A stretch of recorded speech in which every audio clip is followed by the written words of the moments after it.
Oke, banyak yang nanya gimana sih cara ke Australia kalau kita lulusan SMA ataupun SMK. Jadi bisa dibilang ada beberapa cara. Oke, yang pertama caranya dengan student visa di Australia.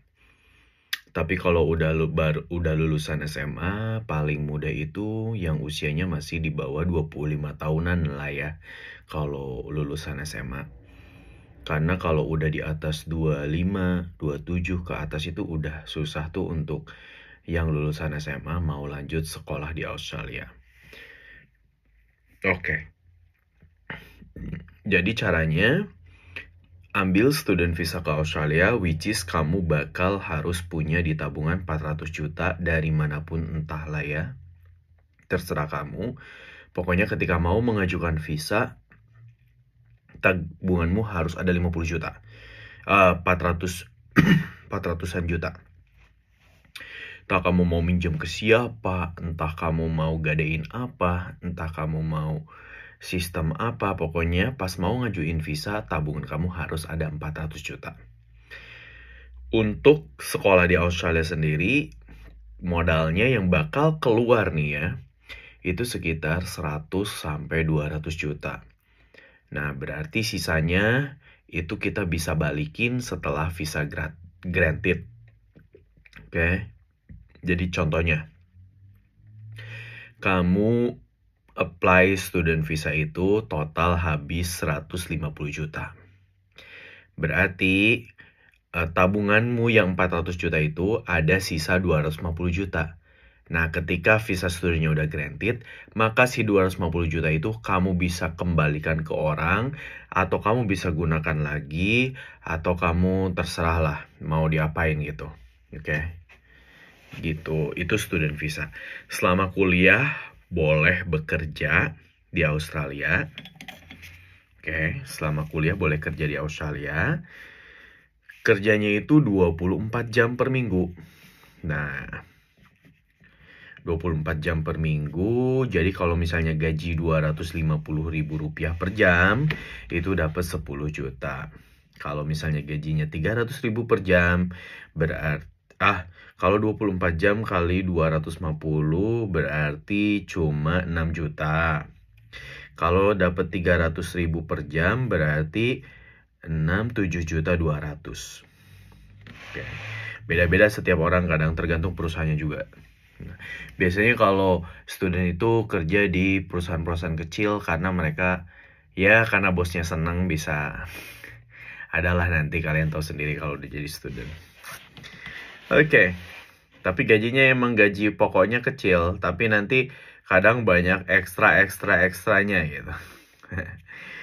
Nah, kemudian setelah sekolah, kalau usia kalian setelah saat lulus kuliah itu masih di bawah 35 tahun atau belum menyentuh angka 36, misalnya 35 4 bulan, 35 3 bulan, 35 8 bulan, itu masih bisa mengajukan yang namanya visa kelulusan. Nah, visa kelulusan ini, kalau misalnya kalian ngambil kuliah yang graduate work stream itu sekitar 18 bulan. Kalau kalian ngambil yang higher degree S1, S2 itu kalian dapat visa kelulusan 2 tahun. Kalau ngambil PhD bisa dapat visa kelulusan 3 tahun. Oke. Kemudian setelah pakai visa kelulusan kita bisa ganti ke ke sponsor visa, ke permanent resident visa, ataupun kalau misalnya usia kita masih di bawah 30 tahun, itu kita bisa work and holiday visa.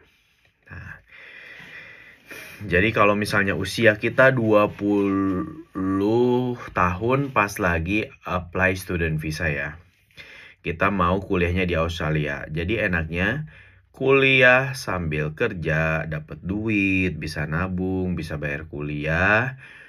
Kemudian setelah lulus kuliah kita bisa apply WHV, kerja 3 tahun full, Terus kemudian kita juga bisa apply visa kelulusan, kerja 18 bulan ataupun 2 tahun full. Setelah itu semoga bisa dapat permanent resident visa gitu. Itu panjang banget durasinya kalau misalnya kalian memang lulus SMA langsung sekolah di Australia gitu. Ya memang di awal berat banget ya, 150 juta sampai 200 juta untuk bayar kuliah. Tapi itu worth it banget gitu. Dan kalian bisa mendapatkan berbagai macam jenis visa kesempatannya gitu.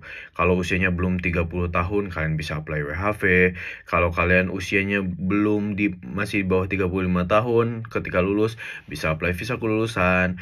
Nanti kalian bisa apply permanent resident visa. Kalau masih belum dapat permanent resident visa, kalian bisa apply sponsor visa gitu dan yang lain-lainnya.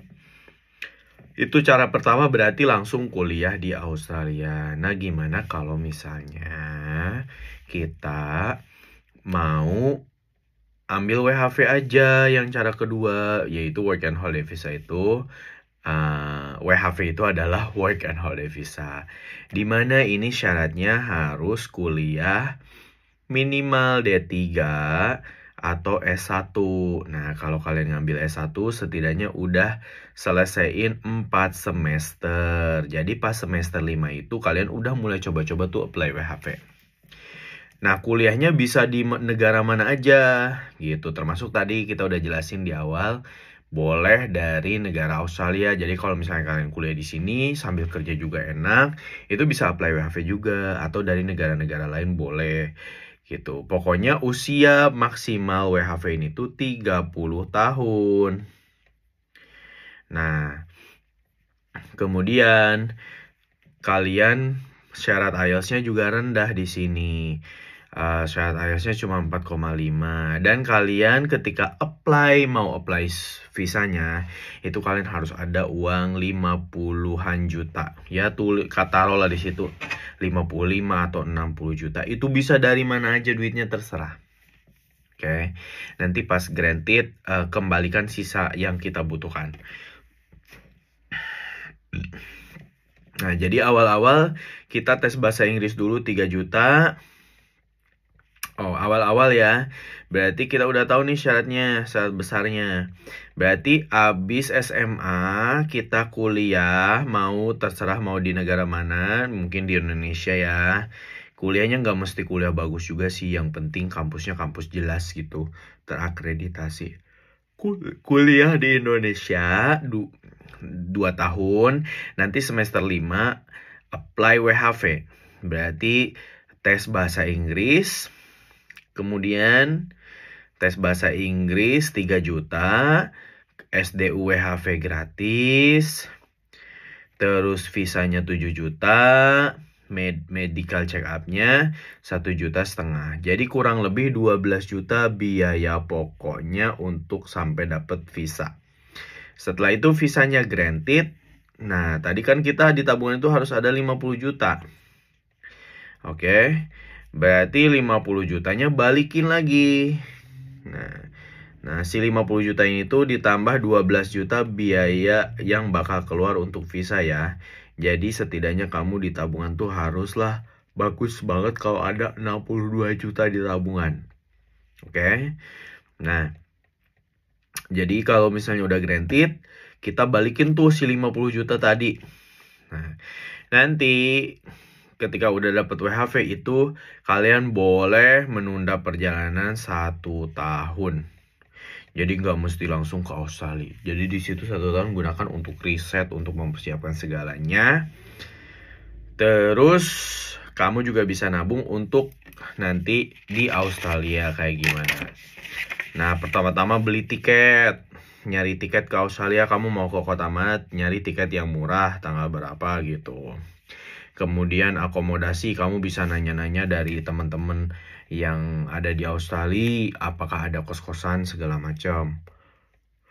Biasanya kos-kosan itu kamu juga harus siapin dana karena akan ada deposit money sama bayar kos-kosan di awal gitu.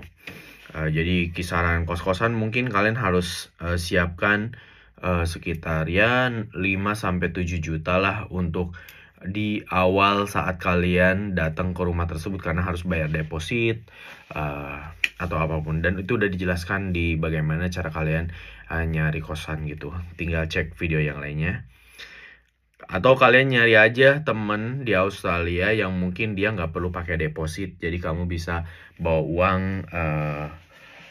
nggak mesti banyak gitu, tapi masih banyak. Terus biaya hidup biasanya seminggu itu sekitar 1 juta rupiah. Jadi buatlah estimasi ini tuh untuk 4 minggu atau 1 bulan, bisa jadi 4 juta gitu. Dan total setidaknya kalian bawa bekal 20 juta. Nah nanti di Australia begitu nyampe, kamu udah bisa nyari kerja. Nah kalau atau misalnya kamu mau nyampe ke Australia tanggal sekian, ya udah kamu tinggal nyari tahu atau nyari informasi dari senior-senior pekerjaan yang bisa kamu dapetin gitu. Kemungkinan apa, siapa tahu mereka punya info lowongan kerja.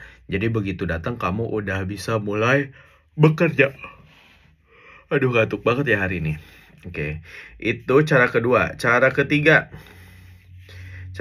dengan menikah. Jadi misalnya kamu ada kenalan orang bule Australia gitu kan, atau ada orang Jawa tapi dia udah PR, dia udah citizen, atau ada orang Myanmar, dia udah permanent resident ataupun udah jadi warga negara Australia, atau dia orang Turki, dia udah jadi permanent resident ataupun jadi citizen, dan kamu diajak serius sama dia, nikah sama dia, kamu nanti bakal dapat partner visa dan kamu bisa datang ke Australia pakai partner visa.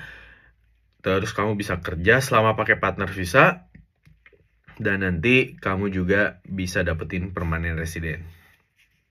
Itu 3 cara buat yang lulusan SMA dan mau ke Australia. Semangat terus. Kalau misalnya masih rancu, masih bingung, tulis di komen yang lebih spesifik lagi pertanyaan kalian. Kalau bisa pertanyaannya atau jelasin bagaimana kondisi kalian agar lebih enak nanti ngejawabnya. Thank you banget guys. See you.